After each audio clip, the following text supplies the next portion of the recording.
Buenas tardes, bienvenidos una vez más a este ciclo de conferencias en torno a las festividades de Madrid, nuestro ciclo Madrid, Fiesta y Tradición. Hoy, próximas ya las fechas, nos vamos a ocupar de la Semana Santa. La Semana Santa es una festividad importante en la capital, aunque quizá no demasiado conocida. El origen lo tenemos que buscar en las antiguas procesiones de los miembros de la Cofradía de la Santa Veracruz, que era la hermandad más importante de Madrid en el siglo XVI.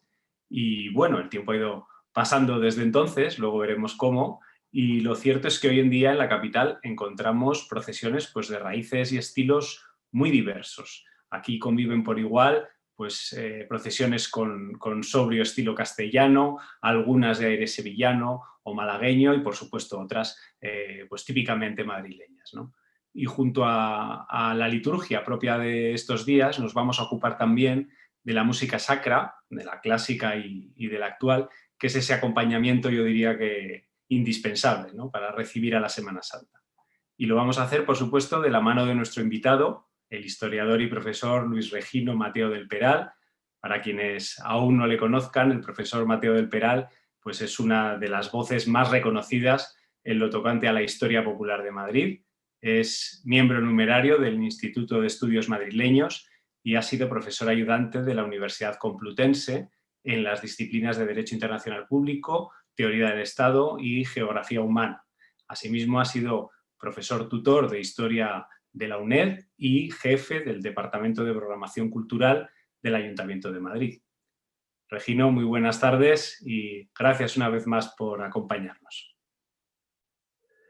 Muchas gracias, Íñigo, por tu presentación. Para mí, continúo con este ciclo festivo de Madrid y Tradición, y donde la Fundación Ibercaja tiene un valor verdaderamente admirable en ese intento de dar a conocer a Madrid todas las festividades, sean laicas o religiosas, que se celebran en nuestra capital. Es cierto, como ha dicho Íñigo, que la Semana Santa de Madrid es poco reconocida o no ha tenido la fama que le debería corresponder, y como muy bien ha dicho él, y el siglo XVII es el siglo más importante en cuanto a las procesiones, y después de la guerra civil es cuando hay un resurgir de las procesiones. Y podemos encontrar, como dice Íñigo, todos los estilos en Madrid, desde el estilo castellano austero hasta el estilo sevillano, y otros estilos que son propicios para que Madrid atraiga a todas las personas procedentes de las comunidades españolas, precisamente, que viven en Madrid y que se han asentado en nuestra capital. Después de haber disertado para la Fundación Ibercaja sobre la historia del Carnaval de Madrid, era lógico que este ciclo festivo continuara con la historia de la Semana Santa en Madrid y de la música sacra. Aquí tenemos como prolegómenos y preludio el arte en el carnaval, que ya habíamos visto, donde tenemos el Peter Bruegel el Viejo, el cuadro, el combate entre Don Carnal y Doña Cuaresma, y, como no, el entierro de la sardina, que está, ya habíamos visto en la conferencia del carnaval, está en la Real Academia de Bellas Artes de San Fernando. Hay que tener en cuenta que es el miércoles de ceniza, que es el último día de carnaval y primer día de Cuaresma, en el que las iglesias tiene lugar el rito de imposición de la ceniza por el sacerdote procedente, esa ceniza de las palmas del Domingo de Ramos del año anterior. Aquí tenemos un cuadro del miércoles de ceniza, donde en latín se pronuncian las palabras de memento mocia pulvis est, et in pulverem reverteri.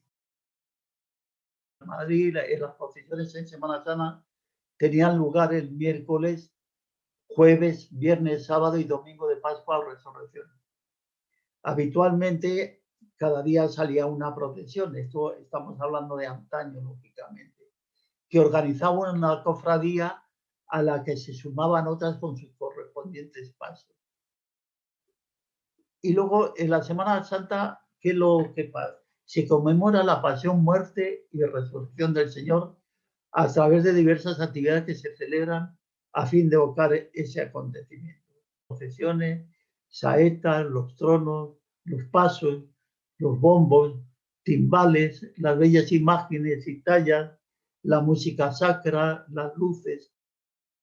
La Semana Santa se caracteriza por esa variedad de colores, preferentemente morados, blancos y negros, en el atuendo de los penitentes, imágenes policromadas pertenecientes a diferentes estilos, aroma inconfundible de cirios, flores e incienso, confluencia de lo religioso y lo profano.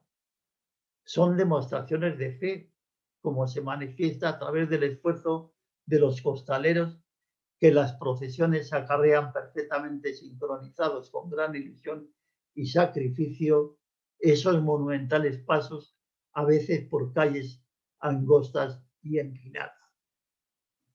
Peregrinos y caminantes con el corazón desgarrado por el llanto que embarga a estos flagelantes que sienten en su alma y en su carne la muerte de Cristo, que lacerado injustamente el día de Viernes Santo, expira en la cruz para redimir al género humano. Es el momento de la soledad y silencio rotos por el ruido de los tambores que suenan con ritmo acompasado y por saetas que se interpretan con una total entrega que surge desde lo más profundo del ser humano. Emotividad y arte, sensibilidad y entusiasmo, devoción y estética, redoble de diferentes instrumentos de percusión, recitales y conciertos, actos penitenciales, antorchas, velas, campanillas, incienso, encapuchados y disciplinantes y un público creyente y no creyente, amante de las raíces y tradiciones. Además de las procesiones, los conciertos de música sacra constituyen un conjunto armónico que enriquece el contenido de estas manifestaciones religiosas y culturales. El aire se corta y el lamento y el quejido son manifestaciones de ese fervor que reconoce la grandeza de Cristo. Voces quebradas que gimen en medio del sigilo de esas comitivas que se caracterizan por la cadencia de sus movimientos.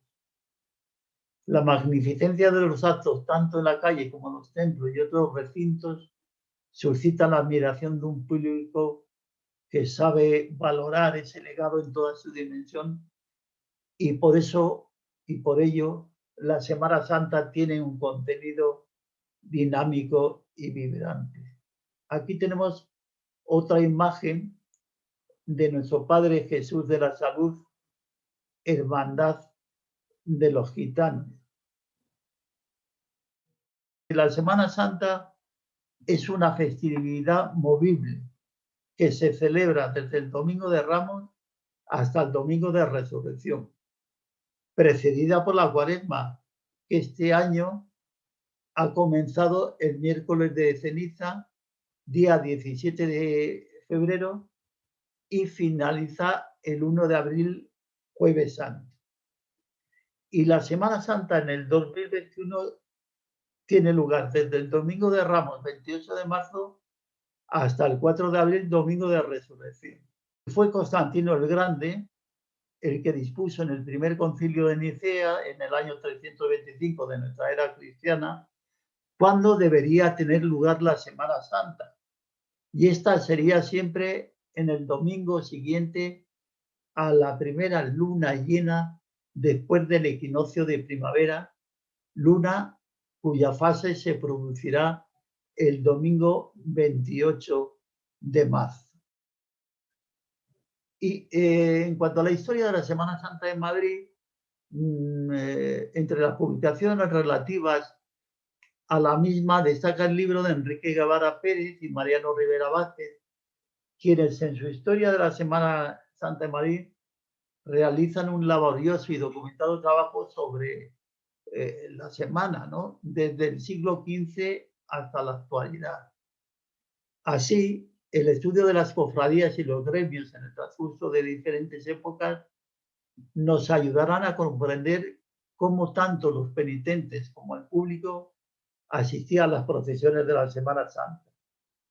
En el apartado Configuración de la Semana actual, ambos autores reseñan la consolidación de este acontecimiento como consecuencia de la renovación de aspectos fundamentales, y entre ellos destacan la participación de jóvenes y mujeres, así como la creación de nuevas cofradías. En la introducción de su libro, Guevara y Rivera analizan cómo en el siglo XV la forma de concebir las tradiciones religiosas experimentó una profunda modificación, en el sentido de que la penitencia se incorporó a la conmemoración de la pasión y muerte de Cristo. Precisamente era la gente modesta la que fomentó ese espíritu de austeridad y veneración, y los que se disciplinaban, especialmente los días de jueves y viernes santo. Y la creación de las hermandades y cofradías, según los citados autores, supusieron para esos habitantes más humildes un hecho positivo para su progresión. Los cofrades, donde más desarrollaron su actividad, fue en el ámbito urbano. Y con Enrique IV de Trastámara, las cofradías gremiales, excepto las piadosas, fueron perseguidas, situación que cambió con los reyes católicos. Y la denominación de cofradía pasó a ser relevada por el nombre de hermandad. Y respecto a las dos cofradías que había en Madrid en el siglo XV, solamente la de la Veracruz, que ha citado antes Íñigo, tenía una connotación penitencial, mientras que la de Nuestra Señora de la Caridad del Campo del Rey hasta el siglo XVII no logró esa característica. En relación de cómo se celebraba la Semana Santa en Madrid, Fernando de los Ríos pone de manifiesto la sorpresa de los visitantes de fuera de nuestro país que accedieron a nuestra capital en los siglos XVI y XVII y que les causó cierto estupor los desórdenes que pudieron observar en la Cuaresma. Tenía lugar la Semana Santa con la mayor solemnidad y los que acudían a esta festividad religiosa vestían sus mejores galas, aunque según Fernando de los Ríos, no tanto como en el Corpus Christi. Fernando de los Ríos especifica cómo el Domingo de Ramos acudían las señoras acompañadas a la procesión de las palmas que se celebraban en todos los templos. Y el miércoles santo, al caer la tarde, los cementerios y en las lonjas de las iglesias se originaban citas amorosas. Una vez iniciados los oficios, las iglesias lamentablemente se transformaban en animadas tertulias y Fernández incorpora el testimonio de Gómez Riverano que dice: las damas con sus matracas, los azotes semejaban, en los omnes golpeaban confesionarios a estacas. En el jueves y viernes santo se producían excesos cuyo testimonio mencionan diversos autores españoles, como la práctica de obstaculizar la circulación de vehículos. Y en lo que concierne a la procesión del Viernes Santo y la del Sábado Santo por la mañana, los hombres con las espaldas desenvainadas, más por vanidad que por arrepentimiento, se laceraban y azotaban para que sangraran, con el objetivo de que esas gotas de sangre, cuando llegaban a la altura de la mujer deseada, la salpicaran y la dama quedara satisfecha con esa muestra de amor. Ya en los comienzos de la Cuaresma, algunos jóvenes nobles, acompañados de sus amigos, salían de noche en comitiva y paseaban debajo de los balcones iluminados donde se hallaban las damas con la finalidad de observar a esos jóvenes y poder ser contempladas por ellos. También José Gutiérrez Solana, en la primera serie de Escenas y Costumbres, describe las características de la Semana Santa de la Villa, destacando su peculiaridad respecto a otras procesiones como la de Sevilla y Toledo. Se refiere a algunos aspectos que singularizan a Madrid, como las carracas, que los chicos hacen sonar estridentemente la vía pública, o la presencia de las mujeres con mantilla ataviadas elegantemente, que esperan el momento propicio para realizar el recorrido de los monumentos en las iglesias. Gutiérrez Solana alude a determinadas vías públicas, como la aquella de Alcalá y la Puerta del Sol, que se hallan concurridas por numerosísimo público. Mujeres y hombres vestidos con distinción para estas festividades que contemplan la comitiva de diversos pasos e imágenes. El Nazareno de Medinaceli, con cabellera de pelo, la Dolorosa y el Cristo de los Alabarderos, la tropa que rompe la marcha y los guardias civiles a caballo. Posteriormente, la procesión del Santo Entierro, de la que forman parte los cofrades de las distintas congregaciones de la villa. También menciona el paso del cortejo por la Plaza Mayor, que cierra un escuadrón de caballería. Cita cómo la iglesia de San José aparece deslumbrada con lámparas y cirios y un hermoso monumento, la imagen del Cristo del Desamparo, del siglo XVII, venerada con admiración y ferviente devoción. Especifica brevemente cómo en la entonces Catedral de San Isidro existen puestos de tijera con pequeños marcos de estaño y cromos de la Santa Faz. Además de medallas, rosarios y carracas, vociferando los vendedores. En el templo se canta el oficio de tinieblas de Tomás Luis de Victoria. Solana reseña cómo tiene lugar el ceremonial religioso en Palacio. En este sentido se realiza el laboratorio de los pies de los pobres, siguiendo el ejemplo o modelo de Jesús, y se les obsequiaba a cada pobre con un cesto de comida y una bota de vino. Además, se les regalaba un traje que estrenaban para acudir a Palacio. Destaca asimismo los actos del Viernes Santo y en concreto la adoración de la cruz en los oficios de ese día, en que el monarca suele conceder indulto a diversos condenados a garrote o a la horca. Y la procesión retorna a San Ginés, donde se pueden apreciar sus valiosos tapices. Sigue Solana detallando la afluencia de público en las calles del centro y manifiesta cómo en los paseos del Prado y Recoletos se produce cierta animación, existiendo filas de sillas y kioscos de bebidas frescas en donde las damas departen y lucen sus hermosos atuendos con sus correspondientes abanicos. Solana señala cómo el Viernes Santo por la mañana los peregrinos llegan desde la Plaza de Oriente hasta la capilla del Príncipe Pío, en la que se venera la Santa Faz. Y también tenemos un testimonio de Néstor de Luján sobre la Cuaresma y la Semana Santa en Madrid. Cómo durante los últimos austrias pone de manifiesto Néstor Luján en el apartado de religiosidad y ética cómo la moralidad era más bien escasa. La Inquisición era implacable en temas de fe, herejía y limpieza de sangre, pero tenía cierta permisividad en lo que concierne a relaciones sexuales, aunque se perseguía la homosexualidad. El pecado contra el sexto mandamiento era frecuente en todos los estamentos y tanto el rey como los nobles no tenían reparo en cometerlo.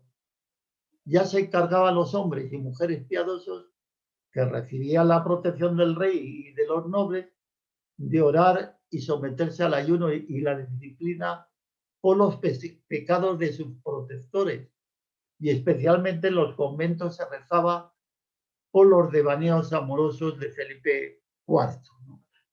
El hecho de que las iglesias pudieran ponerse juntos, mujeres y hombres, no era bien visto por los moralistas, ya que era ocasión propicia para que se faltara al decoro y ausencia de la devoción.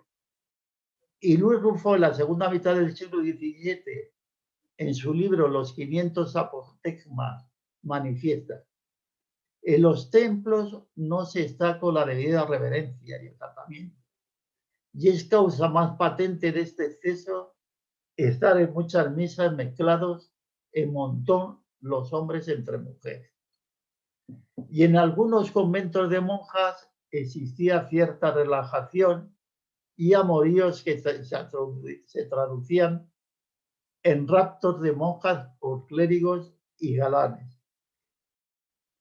Y Federico Carlos Sainz de Robles, otro de los grandes cronistas madrileños, alude a cómo en las visitas a los monumentos los jueves y viernes santos algunos fieles no demostraban una devoción auténtica y, ataviados elegantemente después de realizar las estaciones, se dedicaban a presumir por las calles, a empinar el godo por las tascas, a entrar en las botillerías y a piropear a las jóvenes. De ahí la famosa copla: fui a la iglesia con las niñas el día de Jueves Santo y acallamos nuestro llanto empapándolo de rosquilla. Y el Viernes Santo se celebraba en la calle Princesa, en la ermita allí situada, la romería de la Cara de Dios. Y esta ermita fue derruida en 1966. Y en torno a aquella, según Sainz de Robles, había puestos de cascajo y bebidas y vendedores de los más diversos productos, como pitos, papelillos de colores, cromos religiosos y pliegos de aleluyas, vejigas llenas de agua olorosa. Censura el cronista el poco tiempo que los romeros dedicaban a adorar las efigies sagradas, ya que a continuación se dedicaban durante bastante tiempo a la puerta. Y la denominación de la ermita era la de Capilla de Nuestra Señora de la Concepción, y también era conocida como la Iglesia de la Cara de Dios, ya que había en la capilla un lienzo de la Santa Faz, y actualmente el lienzo se encuentra en la parroquia de San Marcos, que está cerca, como saben ustedes, de la Plaza de España. Aquí tenemos el Santísimo de las Tres, Cristo de las Tres Caídas, de Antonio José Jiménez Labrador, de 2016. Y luego tenemos estos versos de José Espronceda alusivos a la Cuaresma, ¿no? José de Espronceda, en el cuento El estudiante de Salamanca, incluye la parte cuarta, unos versos en los que dice: dejad a don Félix delirios mundanos, hola me conoce, ay, temblad por vos, temblad no se truequen detalles livianos en penas eternas, basta de sermón que yo para oírlos la Cuaresma espero. Y hablemos de amores, que es más dulce hablar. Dejad ese tono y severo que os juro, señora, que os sienta muy mal. Inicialmente la Cuaresma se componía de 40 días en que los fieles se preparaban para la Pascua de Resurrección. Posteriormente, como consecuencia de la reforma llevada a cabo por la Iglesia, esos 40 días se alargaron hasta más de 43, finalizando en la tarde del Jueves Santo, cuando por la tarde se conmemora la cena de Jesús con sus discípulos. Y los días en que se celebra la Cuaresma, los creyentes tratan mediante el recogimiento y la austeridad de prepararse para la Semana Santa. El ayuno y la abstinencia son sacrificios que caracterizan a ese periodo cuaresmal, en los que aquellos exteriorizan sus sentimientos religiosos. Y fue en el siglo IV cuando se dijo que la Cuaresma duraría 40 días. Y la Cuaresma se identifica con todo lo opuesto al carnaval. El término Cuaresma procede del latín quadragesima dies, que literalmente significa 40º día, y hace referencia al periodo de 40 días entre el miércoles de ceniza y el domingo de Ramos. Es una época de recogimiento, penitencia, abstinencia y ayuno, y su duración se basa en el número 40, que es un número pleno de simbolismo que se incluye en las Sagradas Escrituras en distintos pasajes. Y en cuanto al color litúrgico que se utiliza durante la época cuaresmal, ya hemos dicho que es el morado, equiparable al luto, penitencia y austeridad, color que también se usa en Adviento y en la liturgia de difuntos. Respecto a la actitud que los cristianos deben adoptar ante la cuaresma, entre las virtudes más valiosas, además de la oración, el ayuno y la abstinencia, se halla la de practicar la caridad, como nos especifica San León Magno cuando dice: estos días cuaresmales nos invitan de manera apremiante al ejercicio de la caridad. Si deseamos llegar a la Pascua santificados en nuestro ser, debemos poner un interés especialísimo en la adquisición de esta virtud, que contiene en sí a las demás y cubre multitud de pecados. Y los dos sacrificios más característicos de la cuaresma son el ayuno y la abstinencia. El ayuno existe desde los tiempos más remotos y se trata de que mediante la ausencia o privación de determinadas comidas incrementemos nuestra espiritualidad, que facilitará nuestra cercanía a Dios. Ya hemos hecho referencia a cómo Jesús, después de su bautizo en el río Jordán por San Juan Bautista, se retiró al desierto para orar y ayunar durante 40 días. Vemos que la observancia del ayuno es aplicable a los católicos, en teoría desde los 18 hasta los 59 años. Se trata de que se disminuya la ingesta de comida, en el sentido de que solo se haga una comida normal y dos comidas más exiguas que juntas no excedan en cantidad de la comida principal. Y el citado ayuno es preceptivo que se observe el miércoles de ceniza y el viernes santo. Si entre las comidas reseñadas se ingiere cualquier líquido equiparable a la comida, como los batidos, deja de practicarse el ayuno. Además del ayuno, otra modalidad del mismo consiste en no tomar alimento alguno desde una hora antes de la comunión. Y en cuanto a la abstinencia, esta práctica obliga a los católicos desde los 14 años de edad hasta su fallecimiento a privarse de comer carne los viernes de Cuaresma y el Viernes Santo. Dentro de este producto se halla la carne propiamente dicha y sus derivados. Y tenemos las bulas. Es un documento en virtud de la cual se dispensaba de la obligación de la observancia del ayuno o la vigilia durante determinados días. Fue en el siglo XII cuando los franciscanos acrecentaron su devoción a la Pasión de Cristo, veneración que tuvo lugar su justificación por el encargo que recibió la orden franciscana de guardar los santos lugares y las santas reliquias de la cruz.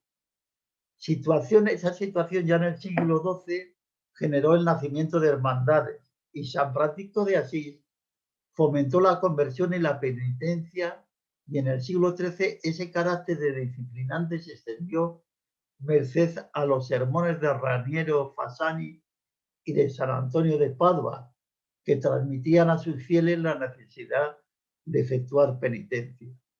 Y en el siglo XV ya tenían lugar con gran auge las Pascuas de Resurrección, Pentecostés y Navidad, como indican Guevara y Rivera, quienes describen cómo eran los disciplinantes de la Veracruz, su atuendo y los privilegios de que gozaban.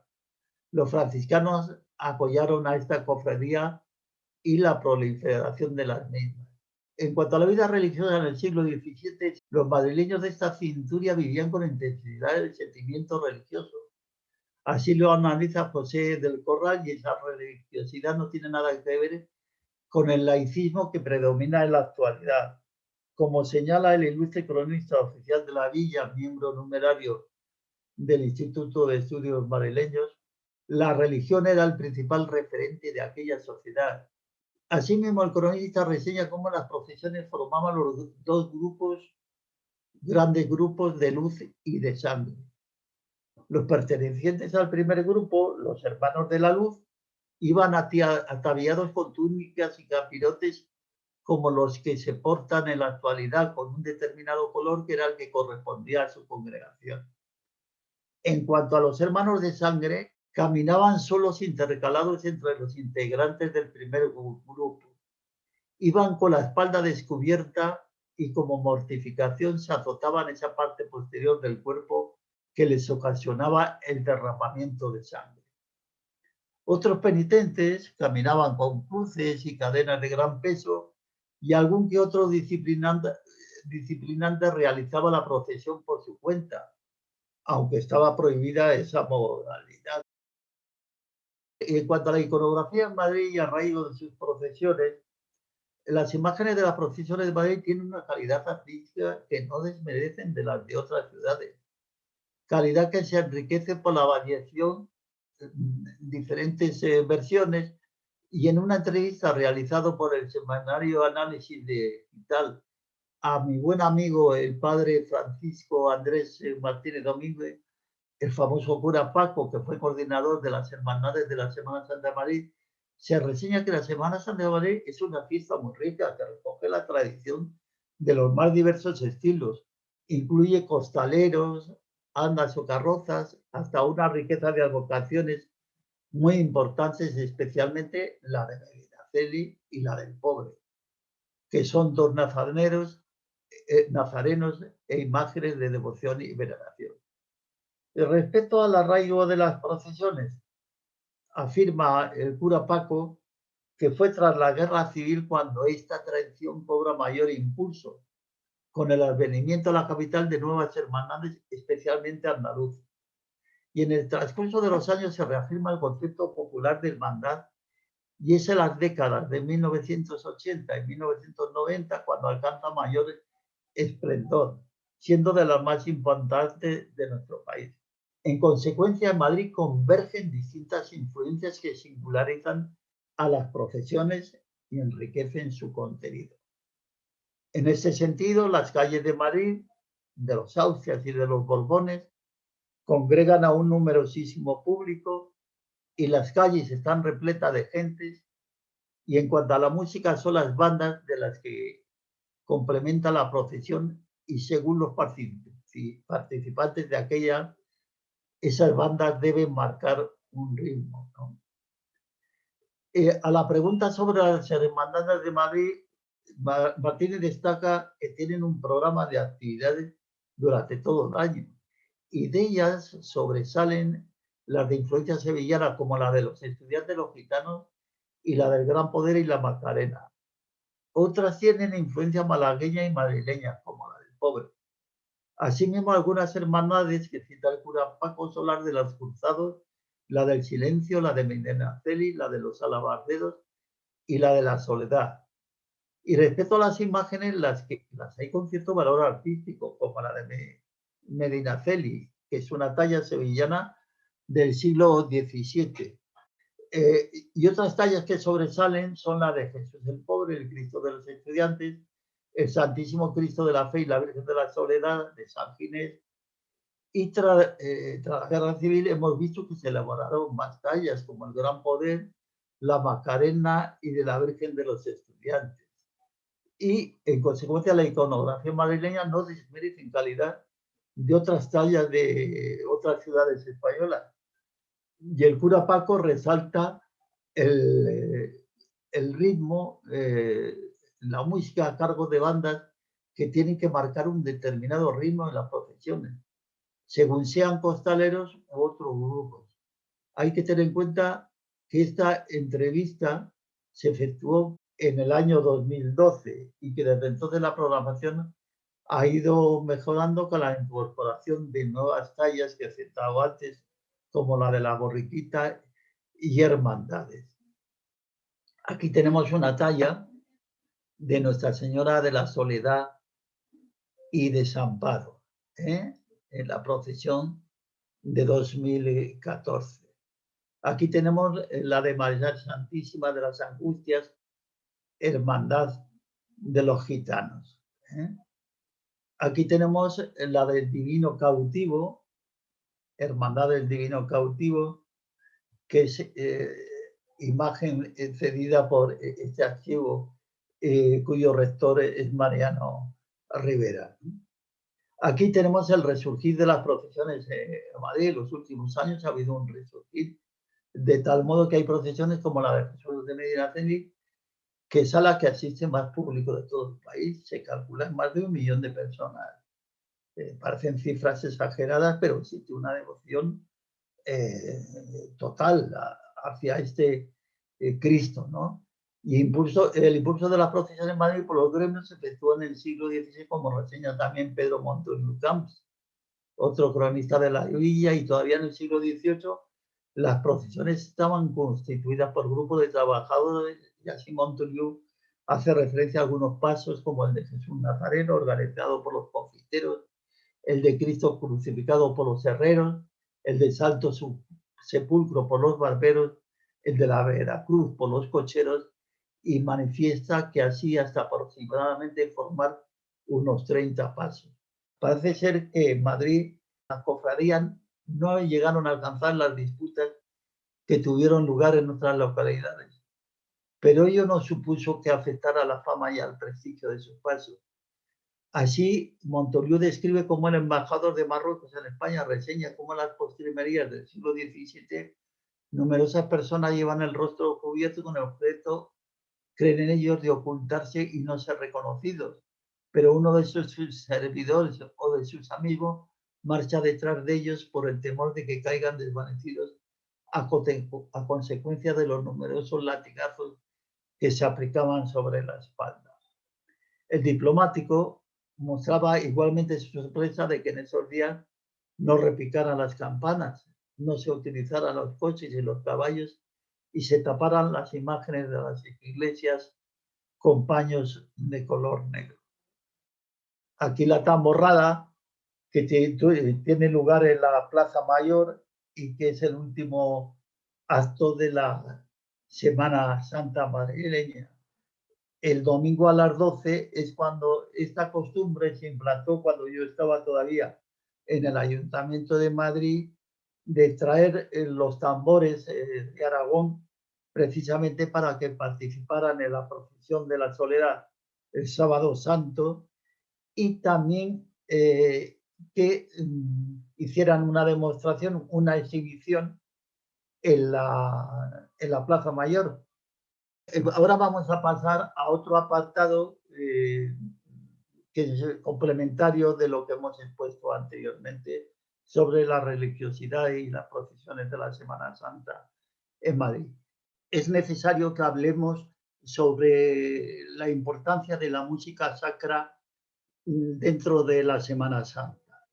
En ese sentido, la música, como reseñan Carlos Gómez Amaz y Joaquín Turina Gómez, es una de las bellas artes que no permanece como la pintura, la escultura y la arquitectura, ya que es un arte inmaterial y temporal.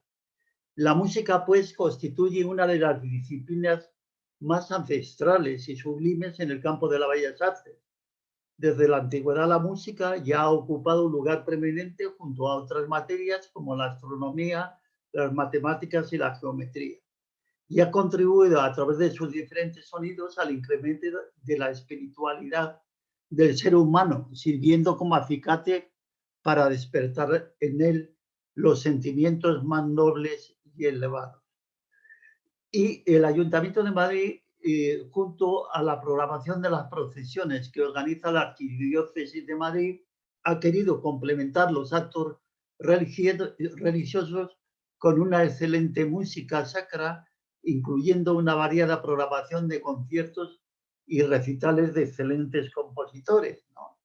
Y entre las referidas piezas musicales podemos destacar salmos, himnos, aleluyas, responsorios, motetes, oratorios, requiem, cantatas, misas, pasiones y oficios que constituyen el mejor exponente y el referente más característico de esa diversidad de músicos tan eminentes como Hildegard von Bingen, Victoria, Palestrina, Lassos, Vivaldi, Pretorius, Alessandro Domenico Scarlatti, Juan Sebastián Bach, Händel, Telemann, Mozart, Haydn, Brahms y tantos otros que han ayudado a engrandecer ese repertorio. Y las músicas sacras de la Semana Santa madrileña se interpretan en las más hermosas composiciones en aquellos templos que tienen unas características muy adecuadas para que tenga lugar esta programación musical. Así tenemos la Real Basílica de Nuestra Señora de Atocha, la Capilla del Cementerio de Nuestra Señora de la Almudena, la Real Colegiata de San Isidro, la Real Basílica de San Francisco el Grande y la Real Iglesia de San Ginés. Diversos intérpretes nos brindan la oportunidad de conocer y oír esa bella música a través de orquestas, tríos, cuartetos, solistas, que por medio de sus diferentes instrumentos musicales nos deleitan con sus recitales, en los que no podía faltar el ciclo de órgano, muy adecuado para este tipo de música. En cuanto al canto gregoriano, tenemos que decir que la música religiosa medieval se centró fundamentalmente en el canto llano, con diversas modalidades como el canto ambrosiano, gregoriano y mozárabe, que surgen por iniciativa de San Ambrosio, San Gregorio y San Eugenio e Isidoro. Y a partir del siglo V y hasta el siglo VII, diversos pontífices llevaron a cabo la revisión de la música y la liturgia cristiana. Tuvieron un apoyo primordial de la orden benedictina, fundada por San Benito en el año 529. Y la tarea más relevante de reorganización del canto sacro se efectuó por el Papa Gregorio Magno, que fue benedictino antes que Papa. Y su ingente obra fructificó con la fundación de la nueva Schola Cantorum de Roma y el establecimiento de un sistema constituido por un repertorio uniforme y común para todos los países cristianos, lo que se llama canto gregoriano, denominado también canto llano o cantus planus, para diferenciarle del canto medido, que es el que correspondía a la polifonía medieval. Y los cantos seleccionados se recopilaron en un amplio volumen, denominado el antifonario. Y en cuanto al ars antiqua, el siglo XI fue esencial como resultado de determinadas variaciones que se introdujeron en la música occidental y se concretaron en la paulatina sustitución de la monofonía por la polifonía. Y la música polifónica se refiere a aquella en que diversas voces entonan cantos con carácter paulatino y simultáneo con distintas líneas melódicas. Y la denominación de ars antiqua abarcaría dos fases históricas. La primera referida a la polifonía surgida junto a Notre Dame de París y que se circunscribió al periodo de 1160 a 1240. Y la segunda se desarrollaría hasta el primer cuarto del siglo XIV. Y el hecho de recibir ese calificativo se debió porque así fue bautizada por los componentes del Ars Nova, etapa de la historia de la música perteneciente al siglo XIV, para oponerla a la fase anterior, recibiendo esa denominación con el propósito de que se distinguieran ambos periodos. Y los compositores más destacados del Ars Antiqua fueron Leonin y Perotin, y la forma musical más relevante, el motete. Y luego tenemos el Ars Nova, que fue adoptado precisamente con determinadas variaciones que se introdujeron en la música occidental y se concretaron precisamente en la polifonía, en un trabajo realizado por el francés Philippe de Vitre, Arte Nuevo. Además del motete, que sigue prevaleciendo en esta época, resaltan diversas piezas polifónicas que forman parte de la misma, como el Kyrie, el Gloria, el Credo, el Sanctus y Agnus Dei, ¿no? Y el compositor más sobresaliente de este periodo fue Guillaume de Machaut, que compuso su famosa Messe de Notre Dame, Misa de Nuestra Señora. También hay que destacar al italiano Gesualdo. Y durante el siglo XV se desarrolla dentro de ese Ars Nova la polifonía a capella, que tuvo un extraordinario auge, y se trata del canto con varias voces en acompañamiento de instrumentos y que ya en el siglo XIV había dado muestras de su grandiosidad.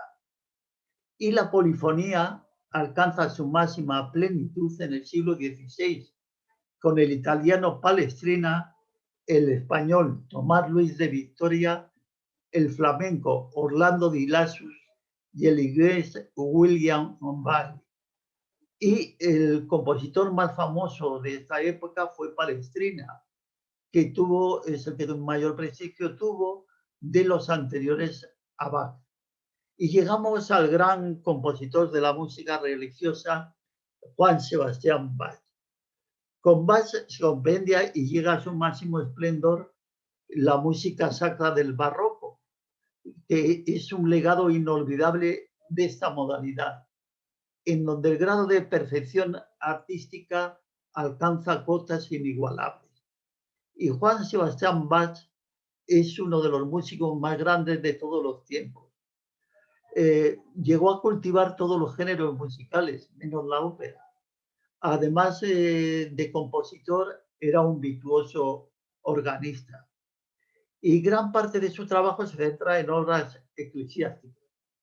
En este sentido, escribió nada menos que más de 200 cantatas referidas a temas religiosos y 5 pasiones, de las que solo se conservan 2. La Pasión según San Juan, que es la más antigua, de 1724, y la Pasión según San Mateo, de 1727. Además compuso 3 oratorios, el de la Pascua en 1725 y los de la Navidad y de la Ascensión en 1735. Y en latín compuso la Misa en Si menor y el Magnificat. Y pasamos a un catálogo que editó el Ayuntamiento de Madrid en el año 2000 con motivo de la finalización del milenio.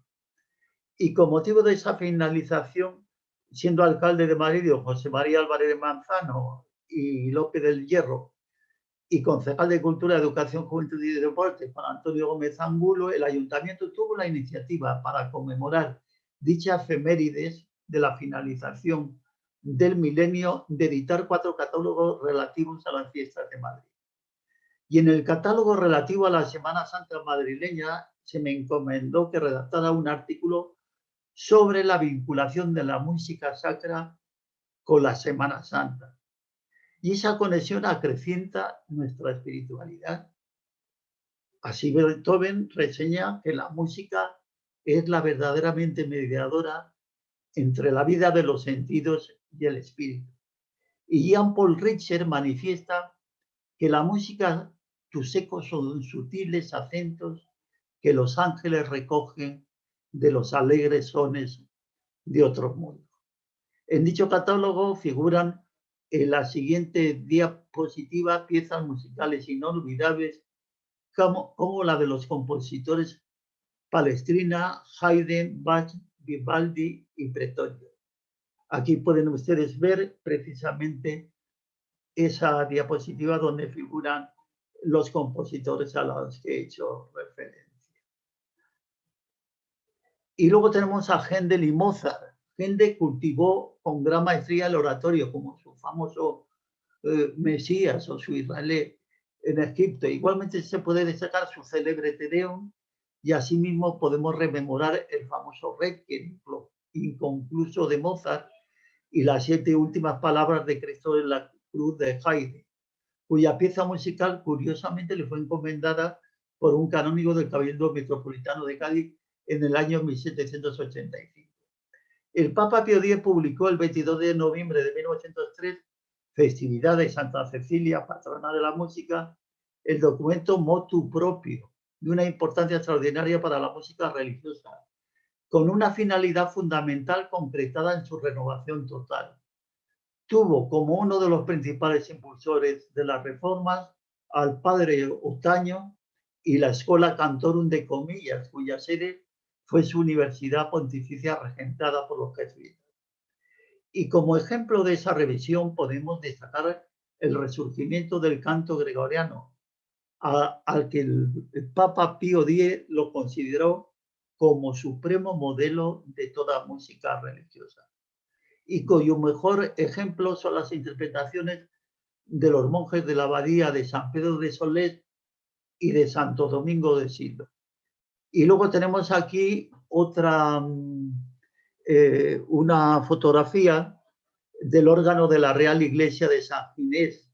Y en el año 2019, por ocasión de la Semana Santa madrileña, se reorganizó el 13 ciclo de música de órgano en este templo, con la colaboración del área de cultura del Ayuntamiento de Madrid y la Archidiócesis de Madrid. Es una pena porque, claro, en el año 2020 y 2021, pues no se ha celebrado ninguna actividad o no se celebrará actividades relativas a la Semana Santa madrileña. Y luego el órgano y el documento motu propio. El órgano procede del latín organum y del griego organon. Es el más destacado de los instrumentos musicales eclesiásticos, no solamente por la antigüedad, sino por ser también el más característico y apropiado para las celebraciones religiosas. No en vano, el órgano ha sido considerado como el rey de los instrumentos por su grandeza y la extensa aplicación de su diferente gama de sonidos. Posteriormente, las autoridades eclesiásticas adoptaron un criterio de mayor flexibilidad y apertura para que pudieran tener lugar en los templos conciertos de música sacra y clásica en general, utilizando los instrumentos que fueran precisos para su ejecución. Aquí finalizamos esta disertación y he disfrutado precisamente dirigiéndome a ustedes para que conozcan un poco la realidad de la Semana Santa madrileña y su vinculación con la música sacra.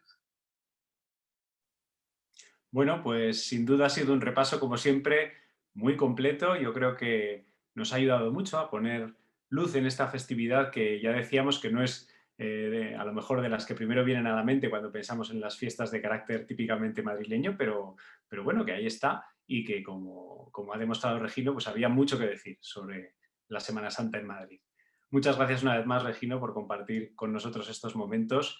Y a todos ustedes recordarles que tenemos una nueva cita dentro de este ciclo el próximo mes. Será el próximo jueves 15 de abril. Allí vamos a hablar del célebre 2 de mayo y de la Guerra de la Independencia. Hasta entonces, muchas gracias una vez más por seguirnos y nos vemos. Hemos aprendido lo importante que es estar juntos. Juntos construimos un mundo con más oportunidades para las personas, conectando sus ideas, necesidades y proyectos. Porque juntos somos capaces de impulsar cada año los sueños y el bienestar de más de 1 millón de personas, trabajando siempre por el territorio para conseguir una sociedad más inclusiva y sostenible. Fundación Ibercaja. Juntos hacemos más.